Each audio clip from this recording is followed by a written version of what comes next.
As mail-in ballots begin to come in and early voting starts, some questions about election law that has been enacted here in Florida. I've seen Lemongello here to talk about this, and this has to do with observers and how they will be used in this election cycle.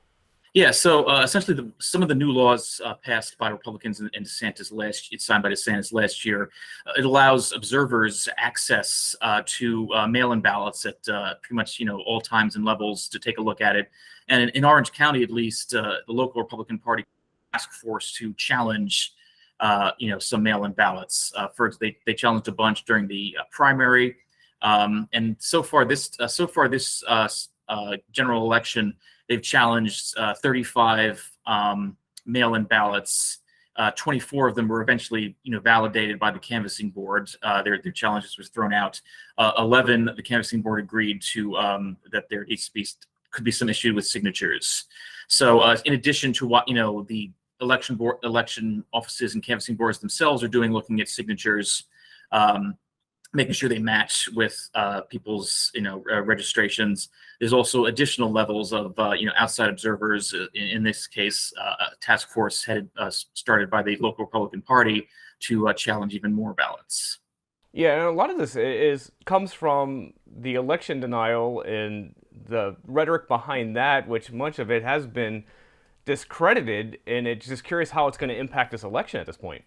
Yeah, that's the thing. Despite the fact in Florida, at least, DeSantis and Republicans were full of praise about how Florida handled its election in 2020 compared with elsewhere. The state is able to count its mail-in ballots before election night. A lot of states, like Pennsylvania, famously, they can't start because of laws passed, ironically by Republican legislatures. They weren't able to actually, start counting their mail-in ballots until after election day, which led to a lot of, where are these ballots coming from? From Trump and others. But that's just the way it is here in Florida. We're counting them and throwing them up online to see who's voted so far.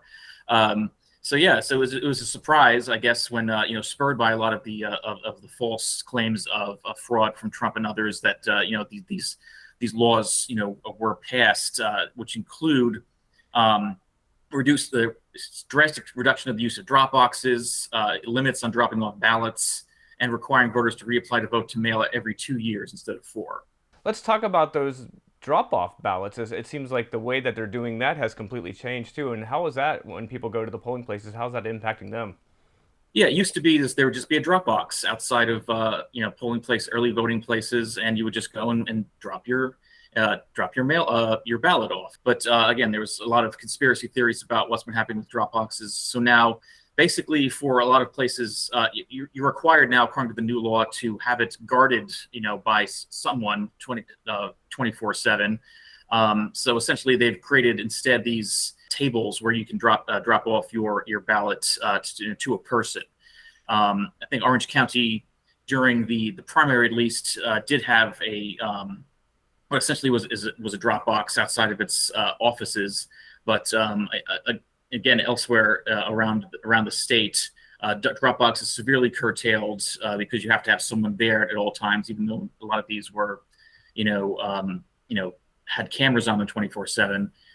So essentially, you have to go You have to go during early voting hours and just give it to a person sitting at a booth, and there will probably be people around watching as well. So it's got a lot more complicated. One of the issues that a lot are questioning right now, it has to do with Hurricane Ian and how that affected some of the counties. And it looks like some exceptions were made for South Florida, but not Orange County and the surrounding areas. Is there any indication that that will change? DeSantis signed an order that allows some allowances for voters in heavily affected areas in the Southwest Florida coast. Allowing them to put a different address as their residence. Essentially make it easier for them to vote by mail, since a lot of them, they can't get to their house, or sometimes their house has been destroyed.